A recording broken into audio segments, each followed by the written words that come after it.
Good morning, everyone. Thank you for joining me in meditation. I'm Evonne Fowler, and I'm one of the practitioners here at the center. So I'm going to do a contemplative type meditation, and I took it from Divine Guidance. It's one of the Science of Mind magazine articles of a long time ago. It's called The Divine Miracle. There's nothing that happens in your life that is not an opportunity for great learning. There's a life happening, and then there is the spiritual truth in each and every situation. And that perfection is the process of inner evolution. When you can begin to see your life from the spiritual perspective, you will experience heaven on earth. And that you will find your joy and your salvation. We are giving opportunity after opportunity to reveal the truth of our being. So just take that into your body. Take a deep breath and know that that breath is the breath everybody is using, everybody in this whole wide world. And know that that's the oneness of God. And that's what we feel when we take that deep breath in as it spreads through our body to each cell and to each organ. So knowing that the responsibility of us learning from our experiences is a spiritual part.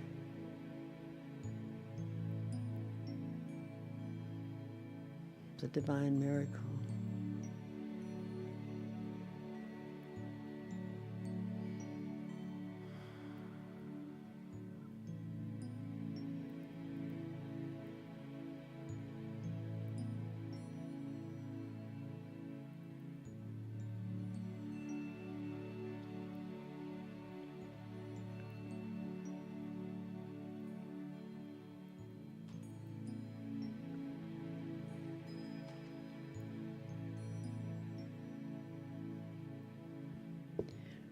In the second part, it talks about it is for you to understand that nothing happens as a punishment, but rather as a lesson. It is our birthright that we should learn and grow from life. It doesn't matter what the circumstances look like. Look for the spiritual truth. Look for the light behind every bit of darkness. We're here to learn and grow and become. There are no accidents. When we realize that everything is happening for our own spiritual growth, we can ask, what am I to learn from this? What am I to learn from this? We come into this life whole, perfect, and complete. We have everything we need. We don't have to go searching for it. We have to look within and know that God is our source.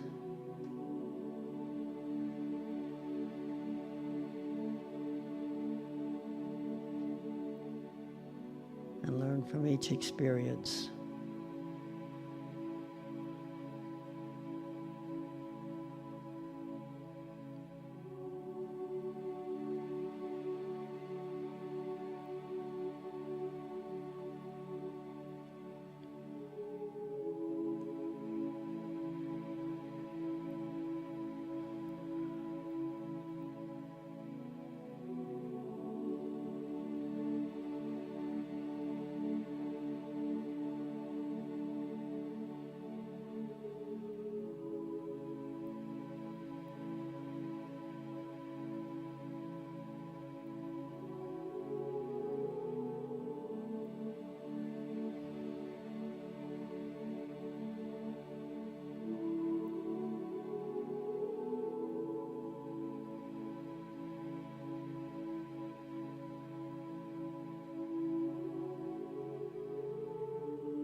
In the last paragraph, it says, what possible good is there in this situation? To remember our true identity as divine spirit. This is the human walk, the walk experience, the human experience, to find God in all things. However grateful I am to be on this sacred journey of well and self-discovery with myself. How grateful I am to be on this sacred journey of self-discovery with myself. Let us thank God and joyfully welcome our own becoming.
Thank you for joining me in meditation. And I just wanted to read one more thought from Ernest Holmes. He said, "We shall cease to suffer as we more and more comply with the laws of the universe.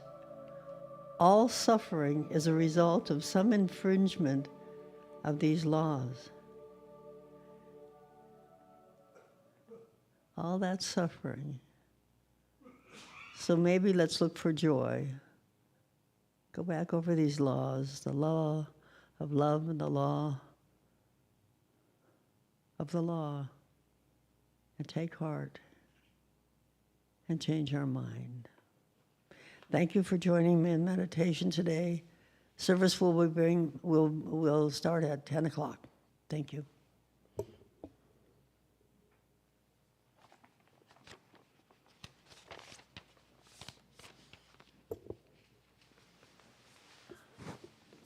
Sunday we would go to church, pay attention to the priest.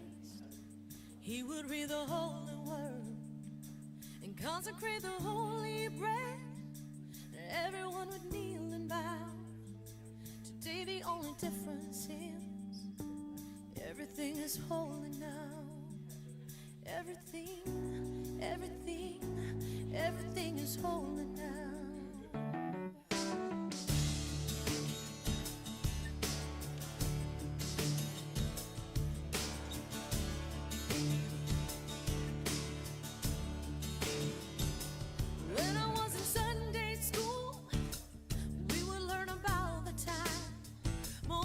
Split the sea in two. Jesus made the water wine. And I remember feeling sad. The miracles don't happen still.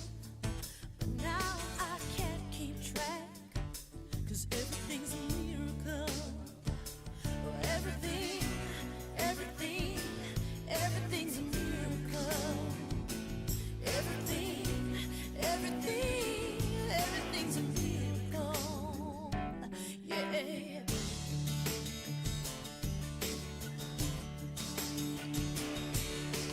Wine from water is not so small, but an even better magic trick is that anything is here at all. So the challenging thing becomes not to look for miracles, but finding where there isn't one. When holy water was rare at best, barely where my fingertips.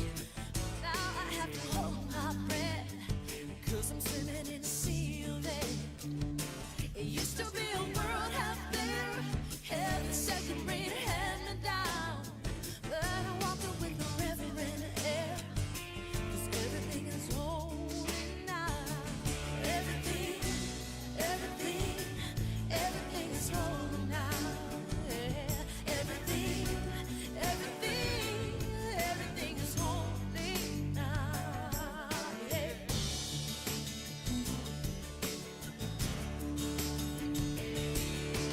Read a questioning child's face and say it's not a testament. Well, that'd be very hard to say. See another new morning song and say it's not a sacrament. I tell you that it can't be done. This morning outside I stood, I saw a little red-winged bird shining like a burning bush, singing like a scripture verse. It made me want to bow my head. I remember when church let out, how things have changed since then, 'cause everything is holy now. Everything, everything, everything is holy now. Everything, everything, everything is holy now. Everything, every little thing, everything is holy now. Yeah, everything.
power of now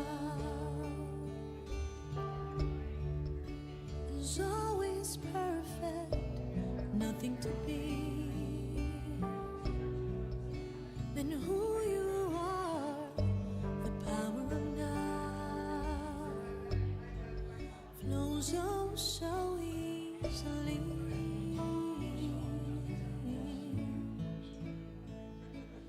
Be willing to let go of everything you think you need to know. Oh, be strong enough to let go of everything you think you need to control. For everything goes away. Let everything wash away.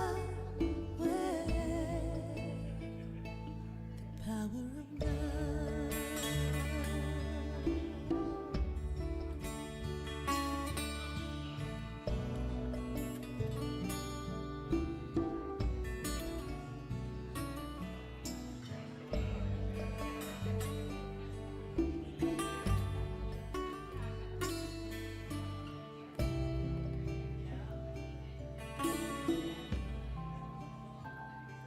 The power of now is ever flowing, connecting the soul to the one. The power of now unfolds so peacefully. Be willing to let go of everything you think you need to know.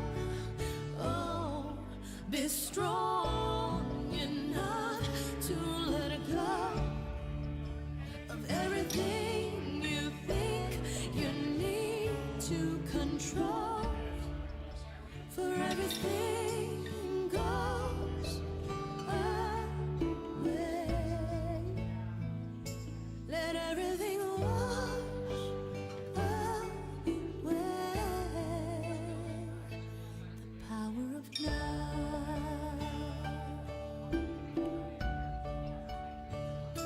The power of now.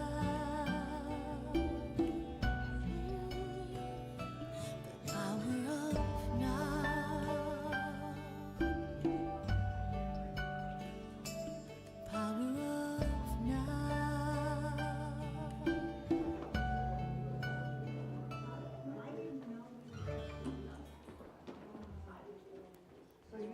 Sure.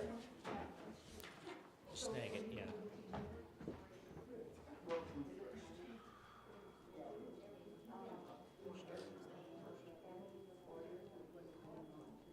No verbal? Nothing verbal? Did you want to say anything first, or? That makes sense. I think that's the normal way. Good morning. Welcome to the Center for Spiritual Living. How are we doing this morning? Are we awake? Are we dry? Welcome to those of you that are here for the first time. We have some blue folders in the back by the door if you'd like to know a little bit more about us. Is there anybody here for the first time? If you're joining us for the first time online, welcome. If you're online, type in where you're from and just let us know that where you are watching from. Just as a reminder, after service, we have fellowship and a meal in Carter Hall. Please consider staying after service. It's a good time to talk about what is on your minds and join in our friendship and fellowship over a meal. Please take a moment to make sure that your cell phone is on silent. And let's begin by reading our vision statement and reaffirming who we are choosing to be as a spiritual community with all of the joy in our hearts this morning. CSLB is an inclusive and transformative community of spiritual practice. And let's listen to our opening song by the amazing Yankee. Oh man, that's a tall order. So this little song is by Eddie Watkins Jr., one of our great New Thought singer-songwriters, wonderful guy. And the verses of it contain things for you to do. So when I say to do something, I'm hoping that you will do it. It's a little morning greeting song. It's very easy. I'm not going to ask you to do jumping jacks or paint the building or anything like that. They're very simple little tasks. You think you can handle it? Okay.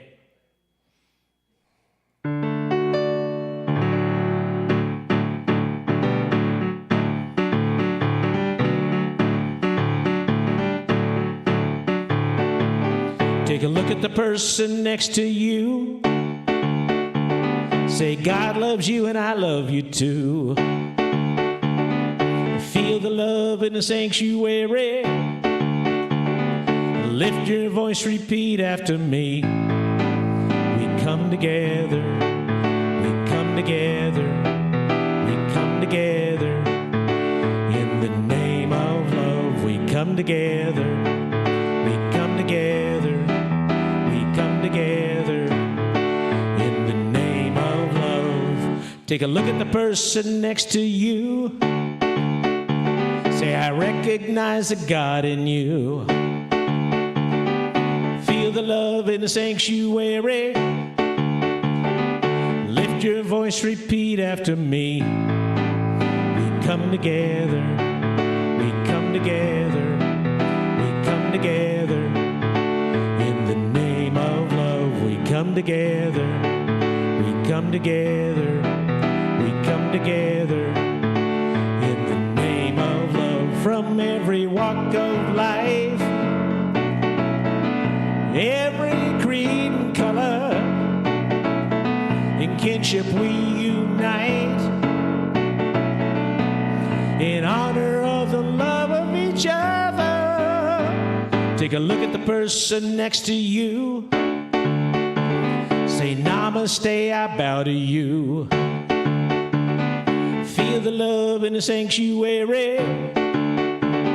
Lift your voice, repeat after me. We come together, we come together, we come together. In the name of love, we come together, we come together, we come together. In the name of love. Nice job. Before you sit down, reach around, say hi to somebody, say good morning to all your neighbors, say howdy neighbor.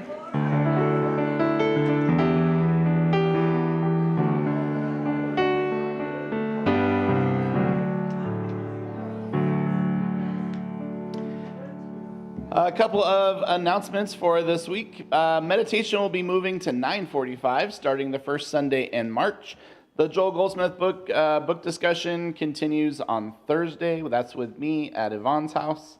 Let us know if you are coming. The Good Grief Support Group is continuing to meet on Thursdays from 1 to 2:30 in person. And if you would like to celebrate a loved one, an organization, or a special occasion, think about sponsoring one of our Sunday flowers, like these beautiful flowers. And you can sign up at the information station. Do we know who has sponsored these flowers? Ross sponsored the Ross. Let's give Ross a big thank for adding to the beauty this morning. Every first and third Sunday, like today, from 9 to 9:30, you can join Reverend Michael in How to Speak Science of Mind in Carter Hall. It's a really great introduction to our teaching and philosophy, and sometimes a lot of the words that we use and the ideas that we use. So if you're new to our philosophy, that's a great place, or if you just like a refresher. You can sign up for the Fellowship Food Challenge and get $50 reimbursement for any main dishes for our fellowship if you'd like to contribute to that. Our self-love themed chair yoga practice is this Wednesday, February 12th. Oh, that was last Sunday. Who came? Was it fun? Well, there you go. You missed out if you didn't come. But we are having a spiritual tea party led by Darlene Marie Fall here at CSL on Wednesday, February 19th. That's next Wednesday at 11 a.m. Doors open at 11, presentations at 11:30, and she's going to be talking about the spiritual practices of tea. So it sounds fascinating. So make sure that you sign up at the table in the foyer or talk to Amy if she's here. I don't see her yet. Beyond Limits is continuing. I'm not sure you can still sign up. Nope, you missed out on that one too. So you guys got to get on these things. Save the date for our annual meeting on February 23rd after service. It's an important part of membership, and we'll be talking about some bylaw amendments and electing new people to the board, so it's really important that you come for that. So please plan on staying. And of course, we have Cosmic Bingo after service, or Metaphysical Bingo, on March 2nd from noon to 1. So that'll be a good excuse to hang out with some friends and talk and play bingo. But of course, you know, we have some bingo crazy people here that always win, so we have to Evonne, Lois. That'll be a fun time if you come and join us. And then membership luncheon is March 8th at 11 a.m. March 12th is Metaphysical Movie Night, so don't miss that one, spaghetti dinner, and on Golden Pond. So please make sure you join us for that. And this Saturday, Compassionate Care is sponsoring a workshop on listening. So we'll see you this Saturday at 10 a.m. It says March 16th on the slide, but it's really this Saturday at 10 a.m. Well, in case you didn't know who I am, I'm Reverend Neil. I am your staff minister here at Center for Spiritual Living. And I wanted to, rather than doing a power talk, do a little reading from Ernest Holmes this morning. This is actually from the book Essential Ernest, which, as you can see, is very essential to me. One of my favorite classes to teach. I was going to take all the Post-it notes out, but it's kind of fun to see that I do actually use these books that I read. And if you look at it, it's got stars and circles. It's pretty amazing. So Ernest Holmes says, "We must think peace if we wish to express peace.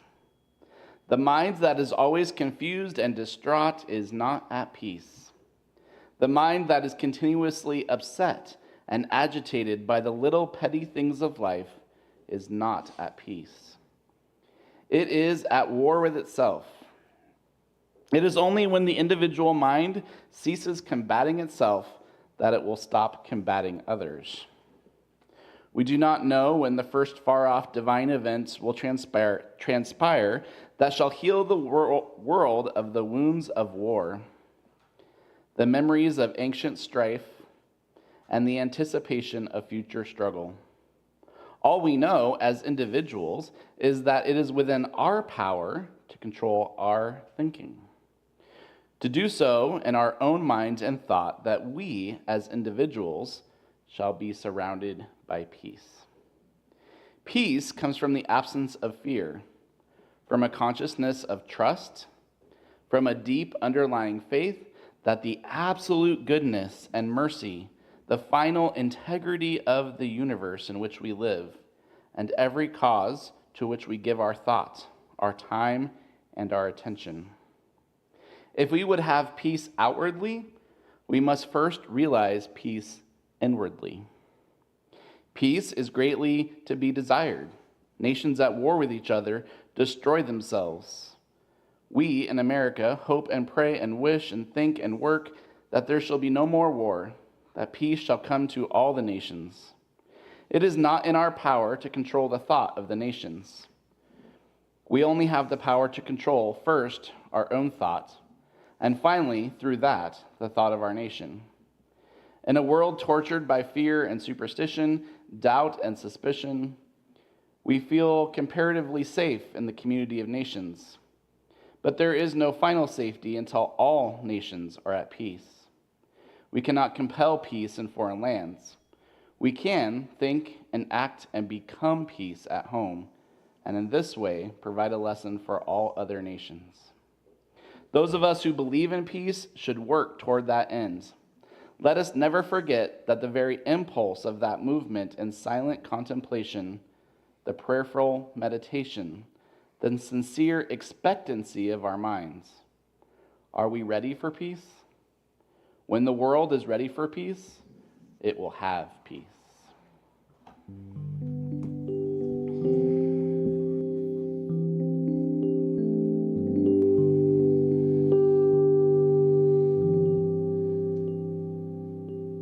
All is well,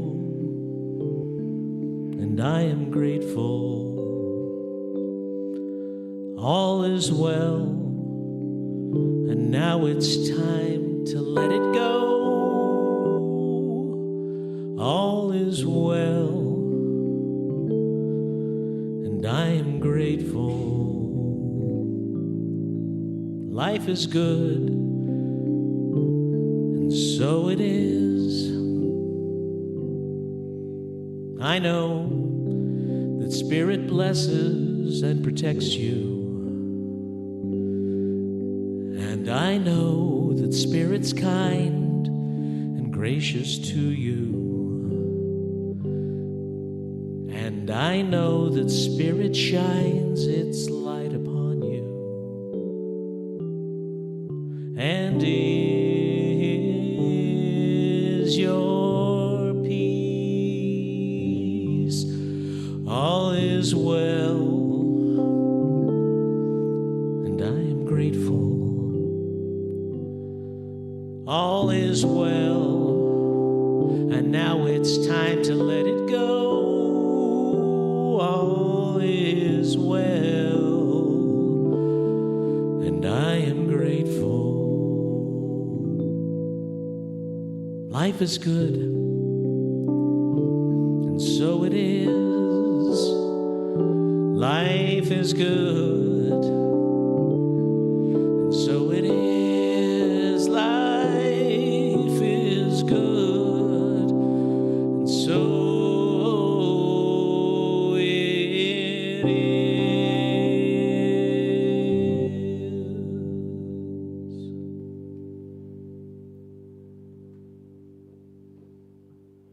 And so, continuing in that consciousness of prayer, we take this opportunity to recognize, to remember, to embody that peace, that love, that creative intelligence, that order, that wisdom, which we call Spirit or God. It is all that there is. It is all that has ever been. It is all that can ever be. Just the one. And I know that as each one of us live and move and have our being in, through, and as that one, I know that we are each here by divine appointment to take this opportunity to mindfully, to consciously practice the presence of that one. To take this opportunity to turn away from the world and turn within, where we meet the divine, where we remember peace, where we feel joy and love and peace and community. I know that one is present here this morning. It is unfolding in miraculous and beautiful ways as we accept the gift in the music, in the talk, in the message, in the volunteers that are helping to create this space this morning. It is truly a sacred time as we embark upon that journey within and simply meet the one. And so in great gratitude and great expectation, I declare this to be so, and so it is.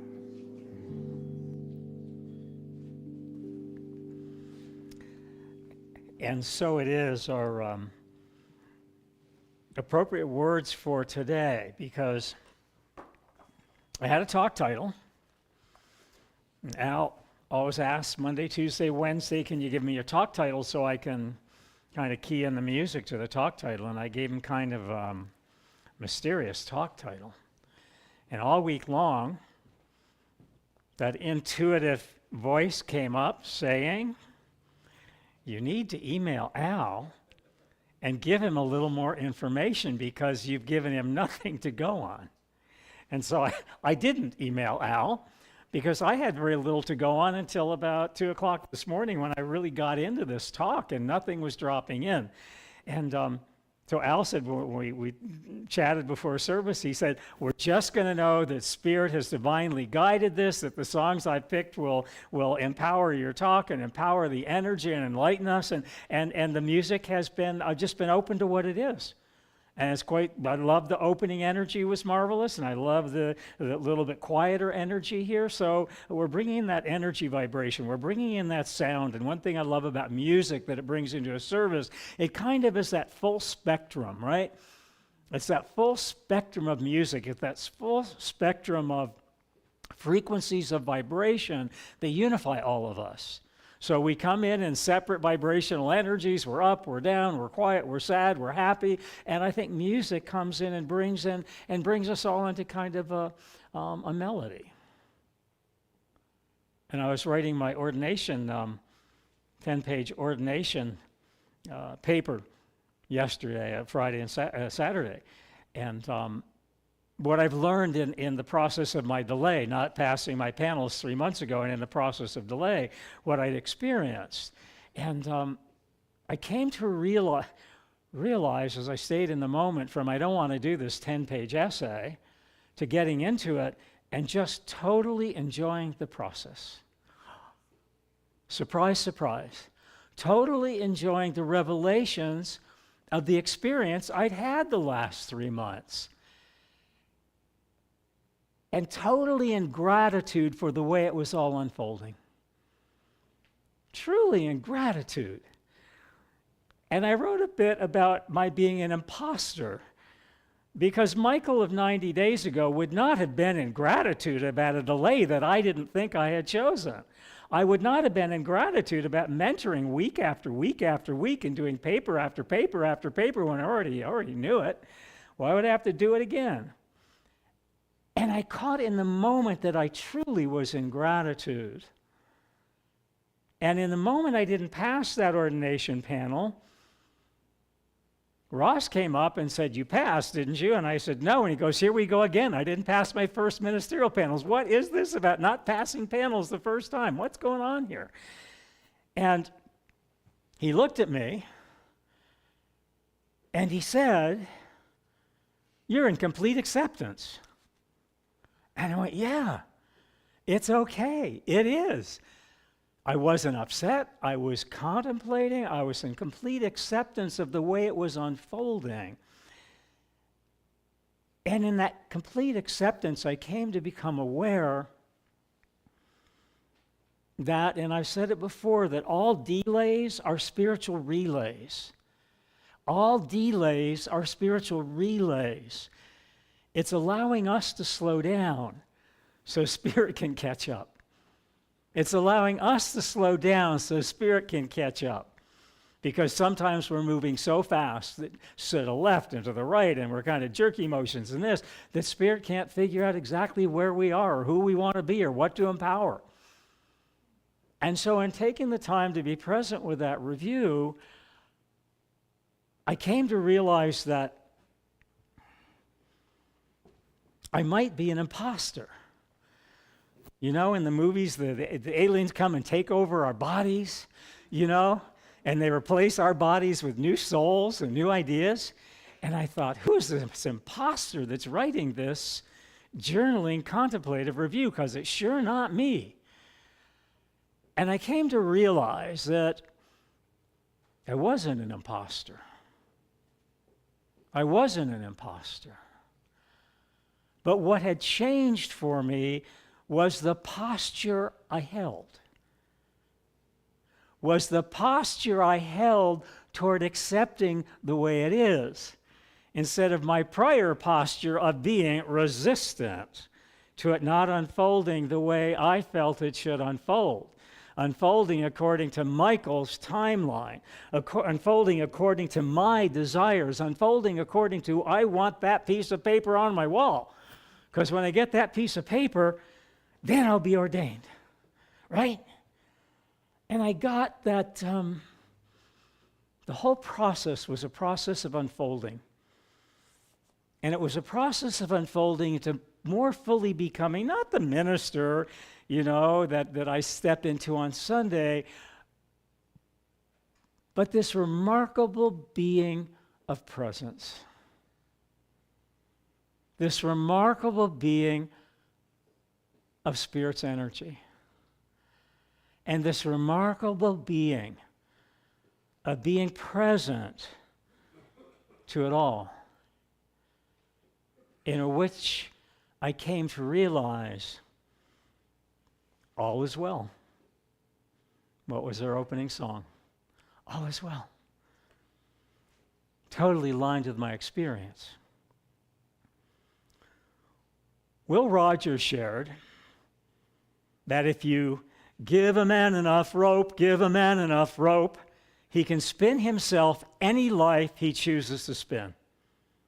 He can choose to hang himself upside down from a tree, or he can choose to create his life the way he chooses to create it to be. Give a man enough rope. And that's our Science of Mind teaching.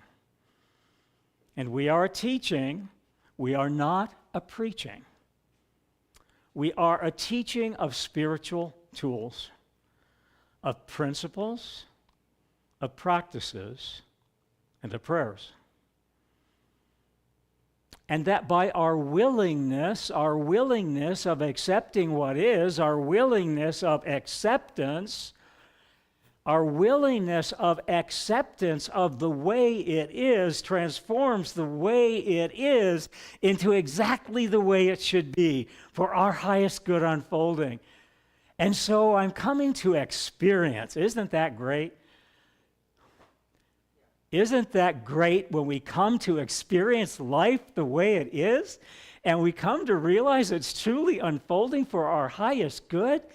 And when I apply acceptance to resistance, the resistance becomes the presence. When I apply acceptance to anything I'm resisting, that resistance in the moment becomes the present. It becomes the present of our higher calling. It becomes the present of our higher sense of being.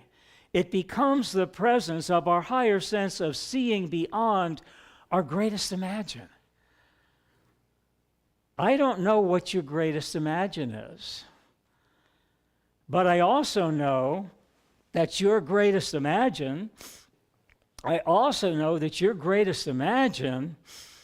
is beyond anything you have up until now imagined.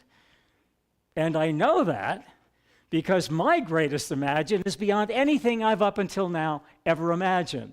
And since you and I are one, if I haven't experienced my greatest imagine, you haven't experienced your greatest imagine. And our greatest imagine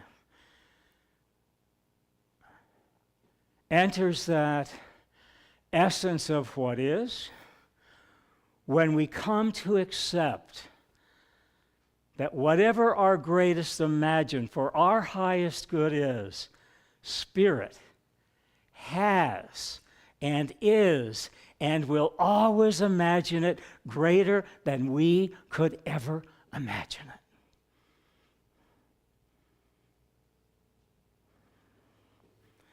Will Rogers also shared that any club that was willing to have him as a member was a club that he would not want to be a member of. Our talk title today is the 4-H Club. And I gave this to Al, I said 4-H Club. And little did I know at the time that it was about all is well. Little did I know it was about all is well, because I didn't know that. But Spirit knew it, and Spirit knows Al, and Spirit knows me, and Spirit knows this teaching. And in this teaching, there is an allness and a oneness and a cohesiveness and a congruence and a consciousness that all is well. All is well, all the time. How could it not be so? When Spirit is imagining it in its perfection. And our gift of acceptance, our gift of delay that becomes spiritual relay, when we come to that acceptance and move beyond our resistance and come to accept that Spirit's imagining it better, we make that welcome. We make that welcome by being present. And as we make that higher spiritual view and vision welcome, we become the more of our becoming than we've ever been. And the thing about our becoming in the 4-H Club, which is a club of hurt and hope and healing and harmony. The 4-H Club is a club of this life plane of hurt and hope and healing and harmony. And I know beyond knowing, there's not a person in this room who's not a member of the 4-H Club, who haven't experienced hope, who haven't experienced hurt, who haven't experienced harmony and the harmony of healing at some point in their journey. And so the 4-H Club is a club that invites us to move from our hurts to our hopes, to our healings, to our harmony. That was the piece that was missing for me. That's the piece that came through in our nation. My ministry has always been hurt to hope to healing. I've done all of them. They're always cycling. They're always playing against each other. They're at odds with each other, unified with each other. The ups and downs of this world, the ups and downs of my emotions, the ups and downs of my spiritual connection and disconnection and reconnection and deeper connection now.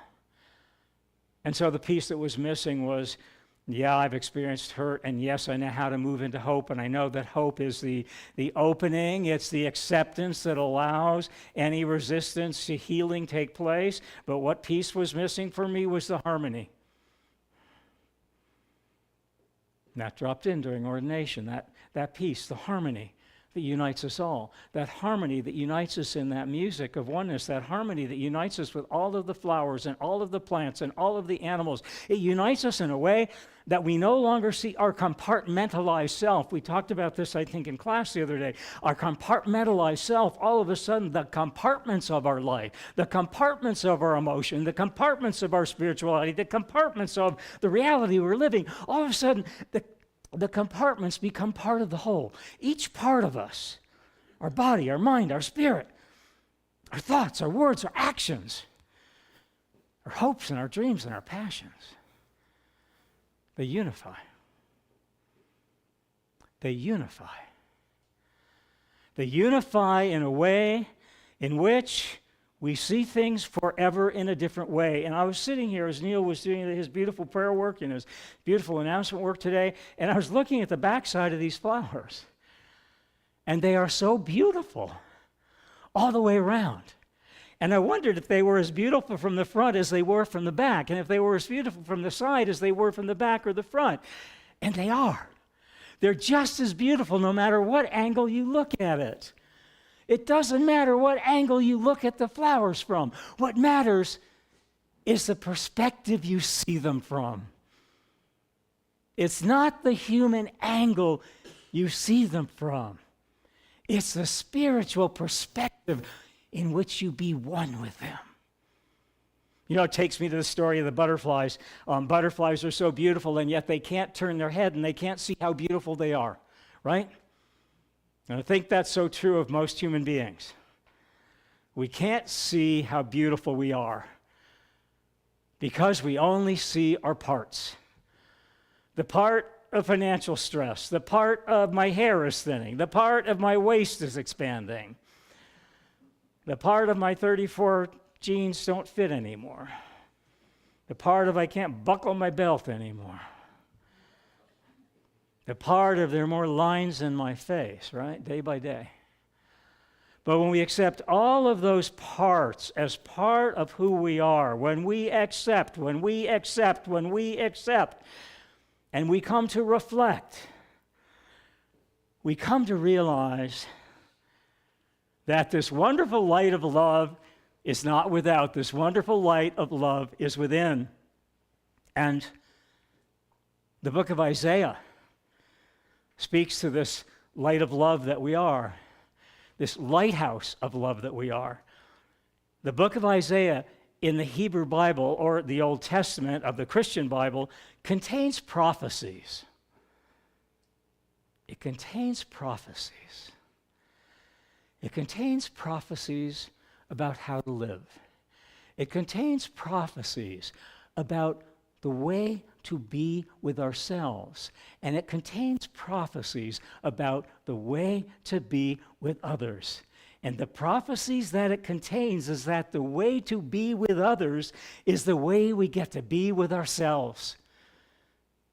The way we get to be with others is the way we get to be with ourselves, and the way we get to come to see that we are as beautiful from the back and the side and the front and the top and the bottom as from any angle. Any angle, we're beautiful. And we come to realize we're beautiful from any angle. I know for myself, I come to see the beauty of my angles of perspective, of my angles of perception, of my lighthouse of awareness. Isaiah shares this of the lighthouse of love that we are. Arise and shine, for your light has come. All shall come to thy light, and kings to the brightness of your rising. We have the light by being the light. And if we have the light, we shall shine. And if we shine, we will attract. Yes, the light of our thoughts held in mind attract the light of love after their kind. The light of love held in our mind becomes as a beacon of love to other seekers, to other sojourners, to other travelers along the way. The light of love in our mind becomes a beacon of love to light the way for other sojourners. It's why we come together and we talk about being of like-minded people, yes? Like-mind, love-minded, love-visioned, love visionaries. Right? Isaiah was a prophet. He was a visionary. He was a visionary that told us our light of love becomes the light of love that unifies this world. And yet, we can only attract the new higher vision of our higher self by releasing the older vision of our lower self. Yes, we can only attract the higher by releasing the lower. This is not complicated. This teaching is not complicated. Life is complex, and we try to apply a simple teaching, the simplicity of this teaching, to the complexity of life. And life is not complicated. Life is complex. And complex means it's layered. Many, many layers to life.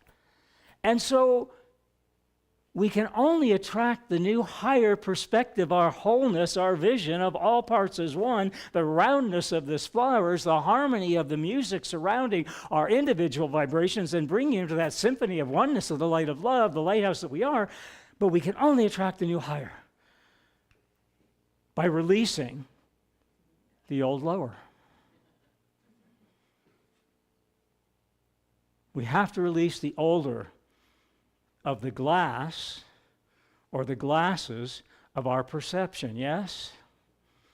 We have to release the lower perception that the glass is half full or the glass is half empty. In spiritual vision, the glass is as full as it is, and as empty as it is. And in human perspective, the glass and our life and our heart and our souls are only as full of love as we perceive them to be. And it's according to our perception of the fullness of our love, of the lighthouse of our love, that allows us to receive the beacon of another lighthouse, the beacon of another's love, the beacon of presence of the love that we are. We can only receive that which we're willing to perceive. And to perceive from the higher realm, we have to let go of the lower realm. We have to move beyond the glass or glasses of our perception and become the lighthouse beacon of love that lights not only your way to bigger, bolder, broader, brighter brushstrokes of life upon the blank of Spirit's canvas, upon which you paint the life of your dreams. It's Spirit's canvas here today. I gave Al a pretty blank canvas, 4-H Club. He took his musical canvas and he painted some beautiful music upon it for us. All is well. What a beautiful painting. What a beautiful musical painting. All is well. Now, science of mind is not about painting by the numbers. It's not about painting by the numbers. Let go of the perception that we paint by the numbers. Science of mind is not about our living by our numbness. It is not about living by our numbness, by numbing out. Science of mind is not about dumbing down our life experience by going smaller and smaller. Science of mind is not about painting by the numbers or living by our numbness or dumbing down our life experiences by going smaller and smaller. It's about coming to the truth of awakening and awareness, of which Ralph Waldo Emerson, my go-to guy, arose to and shown his lighthouse of love from this. Ralph Waldo Emerson shown his lighthouse of love from this perspective of the higher by releasing the lower. And the lighthouse of love that he shined for us all, that shines today through all of eternity, is that there is no big or small to Spirit that knows it all.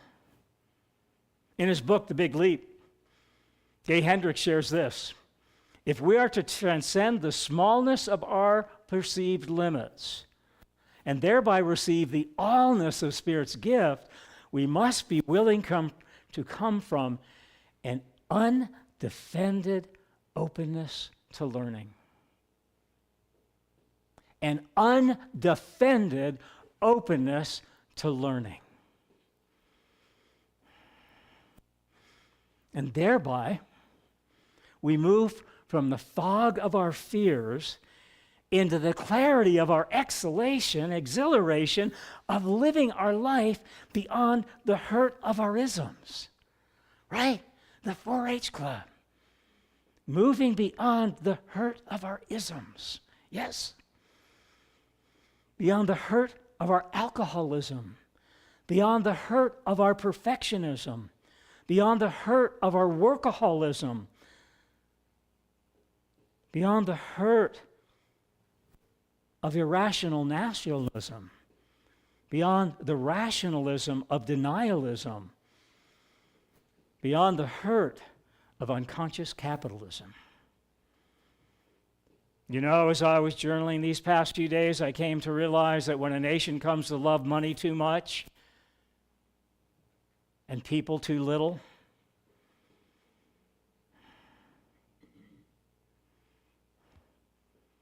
when a nation comes to love money too much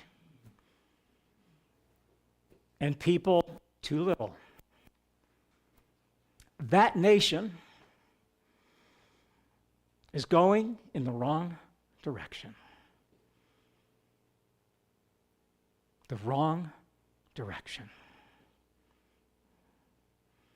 And the correction to going in the wrong direction in science of mind, right, is to remember the lighthouse of love that we are, that this nation was and someday can be again, the lighthouse of love that Lady Liberty shines forth, the light of liberty of all as one and one as all, and that light of unity, that light of liberty, that light of love for all. food for all, housing for all, medical care for all. That light of love is the lighthouse that we are. And it's ours to shine our lighthouse of love in the current of times. Ernest Holmes, he was the lighthouse of love. Ernest Holmes was the lighthouse of love. And you know what I know? I always tell Ross when he questions me, I say, I know things, don't question me. I know things. And now when he says something or he starts to question me, he looks, he goes, I know, you know things. You don't have to say it. I know, you know things. And I do. I do. And so do you. And so do you. And so do you. Ernest Holmes was the lighthouse of love. He co-founded, people don't know, AA, Alcoholics Anonymous. He and Bill Wilkinson were roommates in their college days, and they were talking. They had a roommate who came in drunk many nights and was out of his mind with alcohol, and they knew that he was down a darkened path and he needed some lighthouses of love to bring him out of his ism. We all have our isms. No judgment. I got my isms, you got your isms, but let's move beyond our isms of hurt into the, that reality of healing. And Ernest Holmes said, I'm doing this new teaching called Science of Mind, and I firmly believe in the power of prayer, and I firmly believe the power of prayer can heal anyone from any condition. And Bill Wilkinson was just starting AA, and he said, I'm not quite with you, but Ernest says, let's do this. You go to the room on the other side, gentlemen in this room drunk. You go to the room on the left, I'll go to the room on the right. We'll pray all night. And they said to the gentleman, we're locking you into the room tonight. You're locked in, so just be present. Just accept. Just accept that you're locked into your room. And just accept whatever you choose to experience tonight. And they prayed. They prayed from 10 at night till 10 in the morning. And they went and they unlocked his room, and that gentleman came out. He was clean and sober, and he never had another drink again. And Bill Wilkinson said, I think you're onto something. I think this higher power thing that can heal us from our hurts to our hopes to our healings to our harmony, I think you're onto something, Ernest. I'm going to bring the power of prayer into AA. I'm going to bring the power of a higher power into AA. I'm going to bring the power of letting go of the lower to make welcome the higher into AA. There's also ALA, Al-Anon, for support for those who have been impacted by those with isms. What's your ism? What's your ism you're willing to move from hurt to hope to healing to harmony? Al-Anon supports those who've been impacted by isms of others. And then there's OA. And OA is for people who can't stop telling their stories, or can't stop telling their stories from the lower realm of imperative, of impossibility, or from the lower realm consciousness of the imperialism of their personal mama drama trauma. And they drag everyone into their circumference of their story they possibly can. Well, that's what OA is for. People who can't stop going on and on and on and on with their stories. On and on. On and on. On and on. I think Spirit invites us to join OA, to realize that it's time to stop going on and on and on again with the stories that no longer serve us. Because the stories that no longer serve us drag us down into species consciousness. They drag us down into the hellfire damnation of ain't it awful, instead of coming from the heavenly higher inspiration of ain't it filled with awe. Is your life coming from the hellfire damnation of ain't it awful, or are you coming from the heavenly realm of ain't it filled with awe? Because that all depends on the stories you tell. Because the stories you tell create the life you live. And I know that about you. Because I know the story I tell creates the life I live. And if we're one, then my story and your stories create our lives. I invite us to tell a different story. I invite us to tell a story of the glory of breaking away from the dark of the night into the dawn of love's early light. I invite us to tell a story of breaking away. I love movies, and movies love me. And one of my favorite movies is Breaking Away. How many people have seen Breaking Away? Well, I guess we're going to be doing that at movie night. I guess I know our next metaphysical movie. The film is called Breaking Away. It's about a young boy on the brink of becoming a man, a young boy on the brink of letting go of his lower and becoming his higher, who wants to break free from his family's isms, his dad's workaholism, his mom's attachment to money, her moneyisms. We don't have enough, work more, work more. And he wants to detach from his friends' limitations of not enoughisms. They live in a mining town, and your father's a miner, your grandfather was a miner, and you are going to be a miner, and there's no choice. So the ism of I'm not enough to choose the life I want to live. I'm going to let somebody else choose it for me. How's that going to work for you? He moves from the belief that the isms of his families and his friends had to rule his future. He came to the realization because of the hurt of isms ran in his family, but he came to realize that by changing his beliefs, he could break away from the isms of his past and be free in the liberty of the light, of the lighthouse of love that he could choose to be. He could break away from all of the hurts of his past into the hopes of a brighter tomorrow.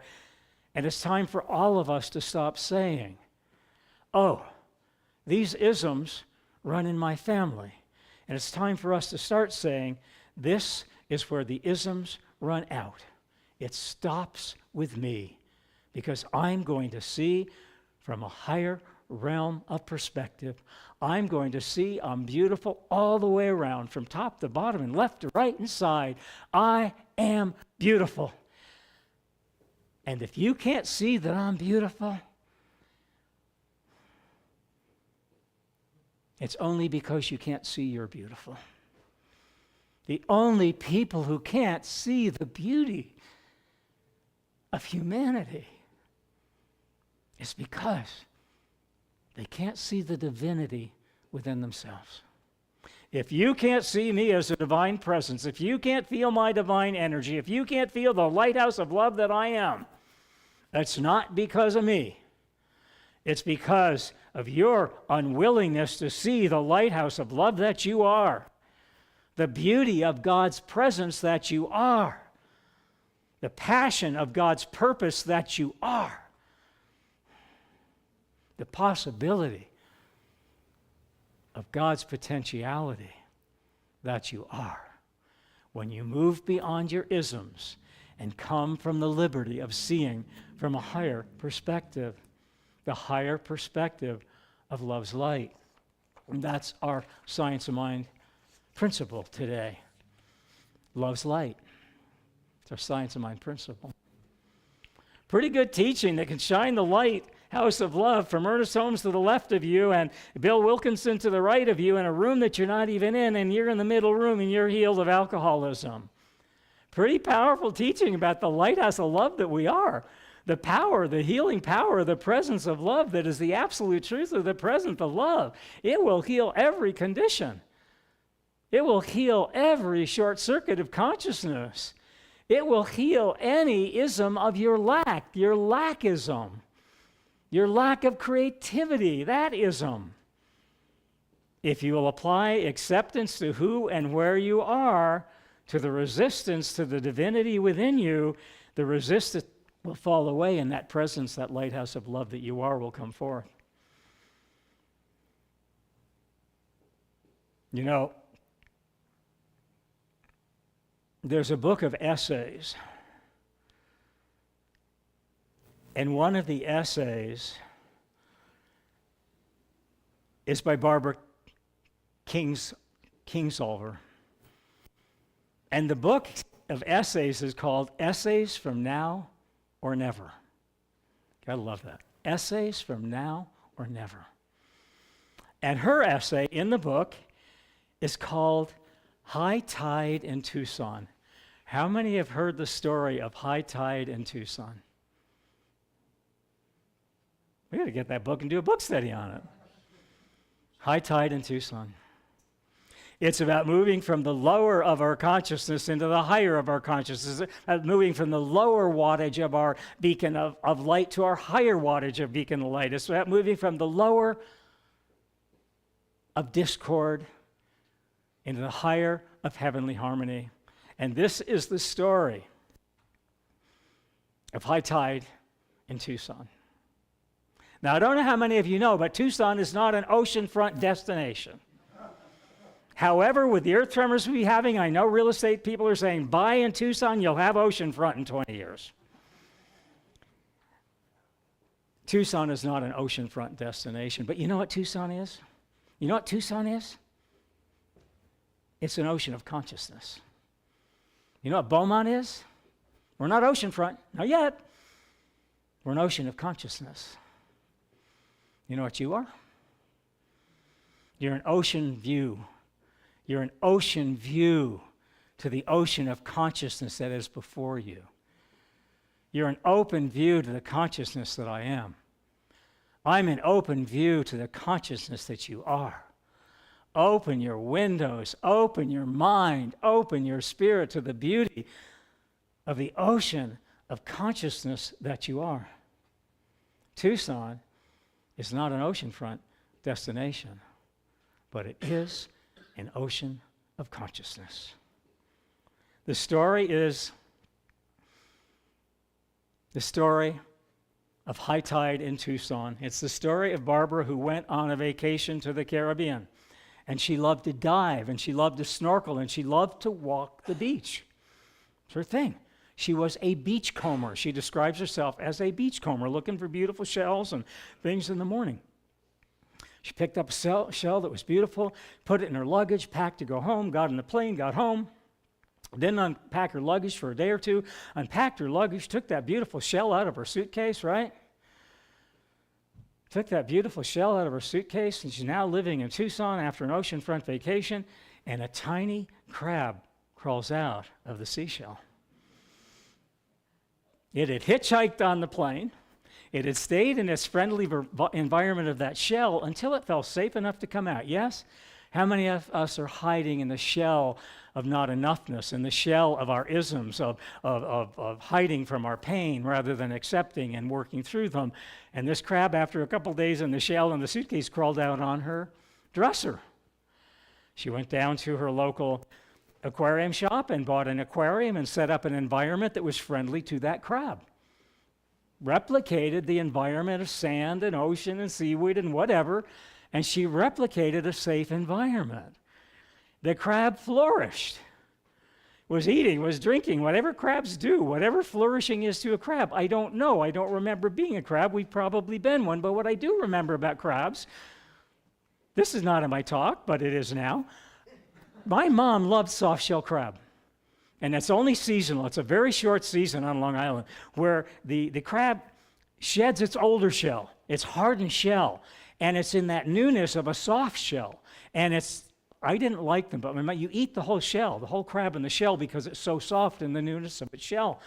And part of the softness and the softness of softening our heart and the softness of softening our soul, it allows us to imbibe of our spiritual life in a whole new way. But my mom loved those soft-shell crabs, and they shedded their shell. Well, this crab is doing great. And all of a sudden, about the third or fourth day, she notices that when it's sleeping time in Tucson, the crab is awake.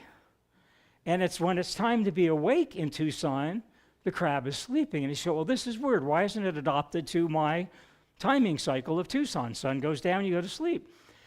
And she researched and she found out that crabs live in the essence and the element and the context and the consciousness of where they were raised. And so this crab was raised at the ocean, and it would sleep on ocean time, it would wake up on ocean time, and that was not in synchronicity with Tucson time. And so this crab was carrying the baggage, we talked about our Samsonite, our baggage today, of its past precedent. It was honoring its past precedent of routine, so it couldn't honor the newness of its new environment. How many of us hang on to our baggage? We won't shed our hardened shell to be softened and more vulnerable to a new way of life and a new way of seeing, a being. How many people hang on to that lower consciousness of that old shell that's brittle and hard and not serving us, and refuse to shed that old shell and open up to the softness and the tenderness that we truly are? Helen Keller lived in a world of darkness, and yet she said, I see more beauty in this world than someone who has sight. I see from a visionary perspective of God as all and all as God, and not only do I see it in my darkness, it makes my darkness become the light. And she said she never lived in darkness. She lived in light 24/7. What is it in Scripture? You know, it's what we see is what we be. You see the world from your beingness, from your point of view, from your perspective. You don't see the world the way it is. You see the world the way you are. How many of us live from our past hurts that keep us from the hopes of our healing, that lead us to a life of love and beauty and balance? Helen Keller, Ernest Holmes, Michael, and you, all lighthouses of love. Helen Keller was a lighthouse of love. She said, although the world is full of suffering, and it is also full of the overcoming of it. She said, it's hard to interest those who have everything in the caregiving of those who have nothing.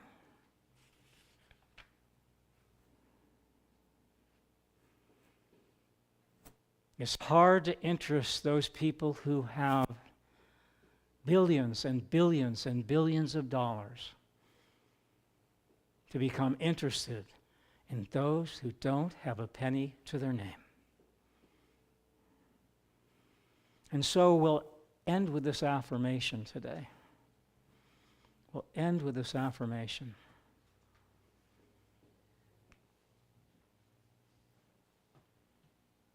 I will read it first, and then I invite you to read it with me. I am a lighthouse of love.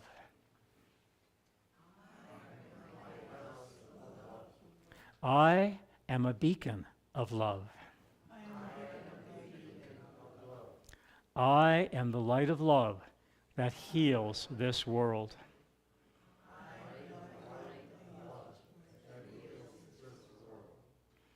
It is the love of Spirit within us that heals our hurts, allows us to accept our hopes, allows us to make welcome our healing, and feel the presence of that harmony of Al's music, of the Science of Mind teaching, of the Statue of Liberty. That light of love that we are is 360 degrees who we are. It's not part of who we are. It's all of who we are. And as we come to accept that allness, not the smallness that Ralph Waldo talks about, as we come to accept that allness of our love, all of the parts of disharmony and discord that are unlike love come together in a heavenly harmony of life and love and liberty.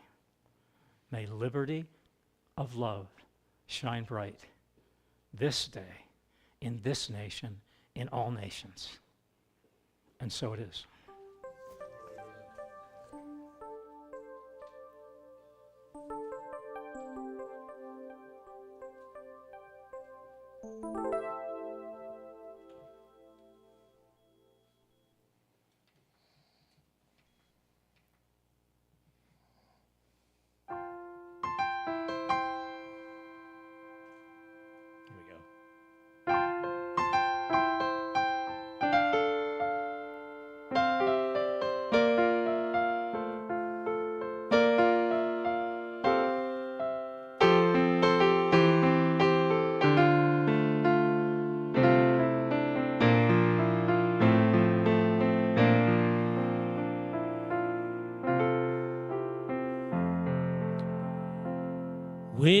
all living neath the great Big Dipper. We're all washed by the very same rain, swimming in the stream together, some in power and some in pain. We're leaping through the waves of fortune, cherishing the beings that we swim beside. Loving spirits will live forever. We're all swimming to the other side. When I'm alone and searching, hungering for answers in my time, I'm balanced at the brink of wisdom and impatient to receive a sign. I ask of all who came before me, please band together and be my guides, loving lessons that I will follow. We're all swimming to the other side. We're all living neath the great Big Dipper.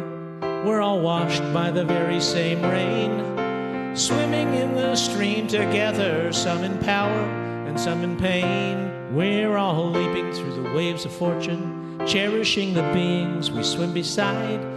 Loving spirits will live forever. We're all swimming to the other side. So on this journey through thoughts and feelings, binding intuition and head and heart, I'm gathering tools together, preparing to do my part. I move forward with my senses open and move inward where the Spirit abides. In humility I will listen. We're all swimming to the other side. We're all living neath the great Big Dipper. We're all washed by the very same rain, swimming in the stream together, some in power and some in pain. We're all leaping through the waves of fortune, cherishing the beings that we swim beside. Loving spirits will live forever. We're all swimming to the other side.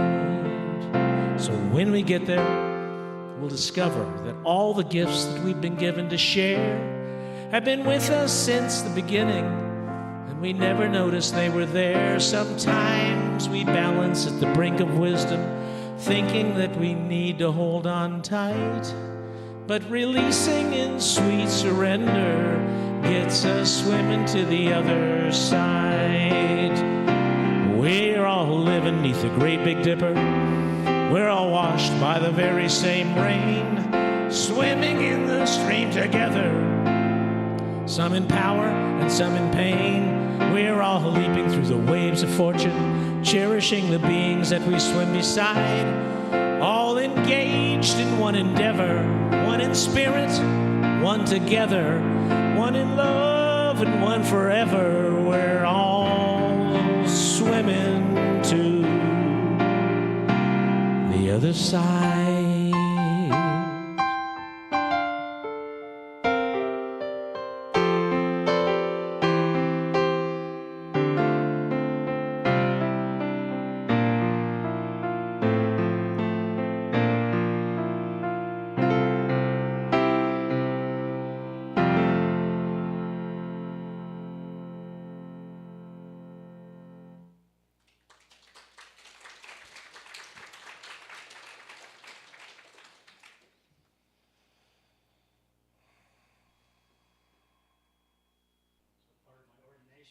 Paper I spoke about this place of silent listening, this place of silent listening that I'm becoming. And if the ushers will come forward, this place of silent listening that I now go to in the moment. And in that place of silent listening, I hear the voice of Spirit. And so today, rather than doing a traditional Science of Mind prayer, which is 5 steps, I will do what we call a benediction. I will close with a benediction. And a benediction means beni, beneficial, and diction mean words, spoken words. Good spoken words. Not our traditional 5-step, but a benediction. And the benediction will go like this. It's a benediction for knowing that we're all swimming to the other side. It's a benediction of knowing that get to the other side, we have to release the shore we're on to get to the far shore we're going. If we hang on to the shore we're on and aren't willing to enter that ocean of consciousness, we're never going to get to that higher realm. We're going to stick in the lower realm of our own consciousness rather than the higher realm of Spirit's consciousness.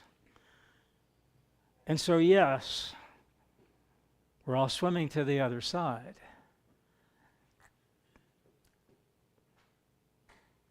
But my calling in the here and now of this moment is to call forth. It's not that we're swimming to the other side. This teaching is about swimming side by side together. So know with me that whatever far shore you are swimming to, you're not alone. We got the buddy system going on here, right? I remember teen camp, buddy system. You had to have a buddy before you'd go in the lake. So we're on the buddy system here. We're on the buddy system. Whatever you're walking through, we will walk with you. Whatever you are swimming through in your ocean of consciousness, we will be the buoyancy like a cork that can't be held down. We'll be the buoyancy of spiritual truth. We'll be the buoyancy of a belief system that will replace the old of the lower and replace it with the high of the higher. We will be that higher calling. We will be that higher presence. We will be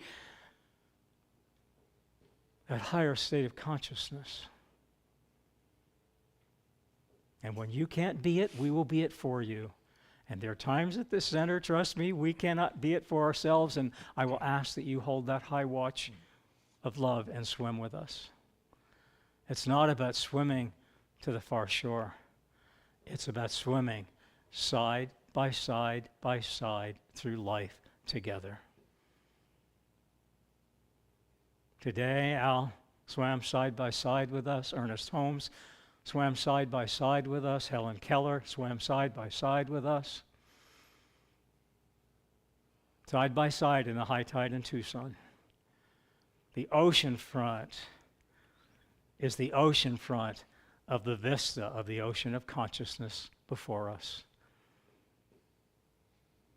Leave the shore of what you know and enter that ocean of consciousness into a great knowing of the unknown.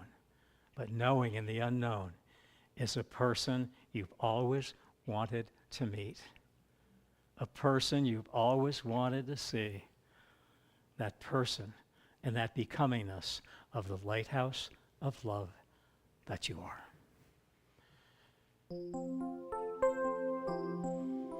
So it's time, if our ushers will come forth, it's time for our giving and receiving freely. And so I invite us to read this together slowly, contemplatively, consciously.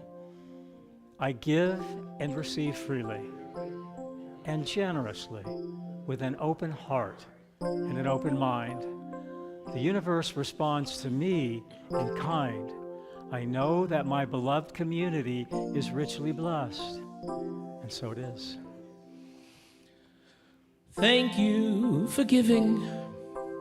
Thank you for receiving. Thank you for being who you are.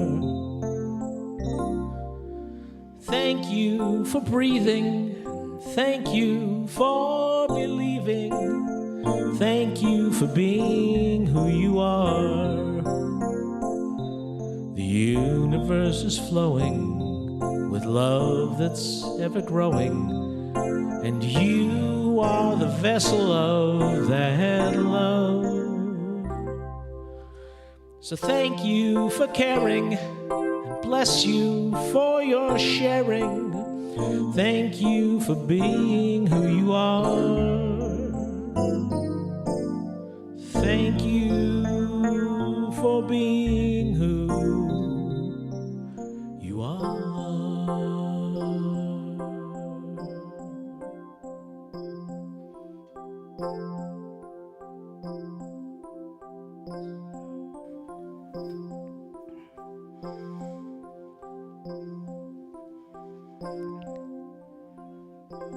Thank you. And so now it's time to give thanks for that lighthouse of love that we are, that lighthouse of love that Spirit is. And we do that by joining together in a circle and singing our way out. And our song and lyrics today are on the monitors. And Al will lead us and guide us. He'll be our lighthouse, our musical lighthouse today as we come into that harmony of love and light and truth. Came to my attention that maybe not everybody knows this. It's very simple. You'll learn it very quickly. I'll sing it once for you. One people living on one planet, joining in one family. We are all one. Sing it with me. One people living on one planet, joining in one family. We are all one. One people living on one planet, joining in one family. We are all one. One people living on one planet, joining in one family, joining in one family, joining in one family. We are all one.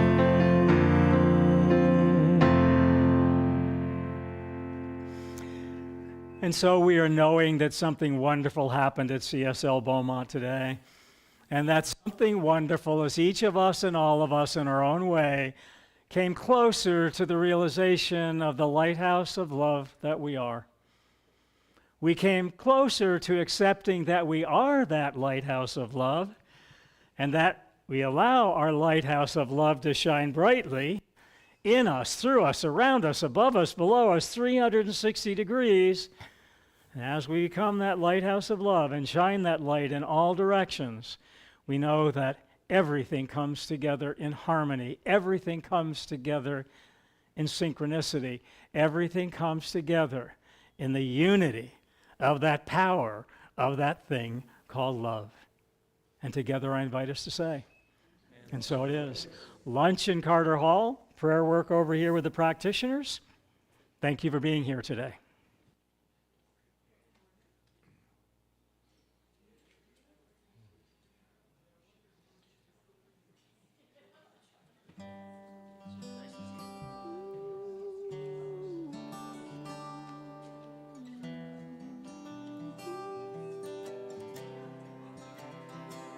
In my eyes, in my mind, in my heart, in my soul, in my life, I have been searching for something, but you were my dream.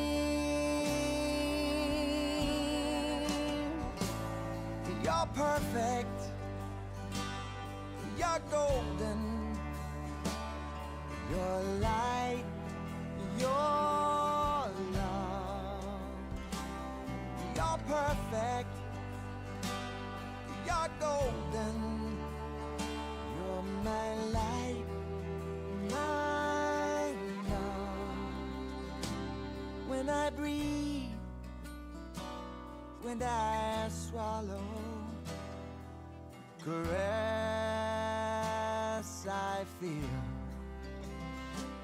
When I listen, I hear the most beautiful music out of nowhere. Oh, you're perfect, you're golden, your light, your love. You're perfect, you're golden, you're my light, my love.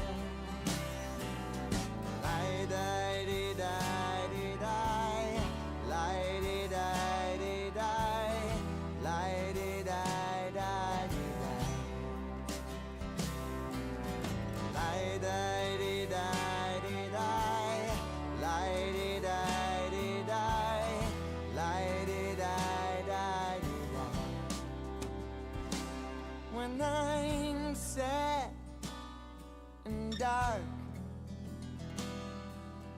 shallow, and in doubt. When I'm trying my best to put one foot in front of the other. Oh, you're perfect, you're golden, you're the light of my life, you're my love from forever, and your reflection. I'm perfect, so I'll keep looking at you to keep witnessing my perfection.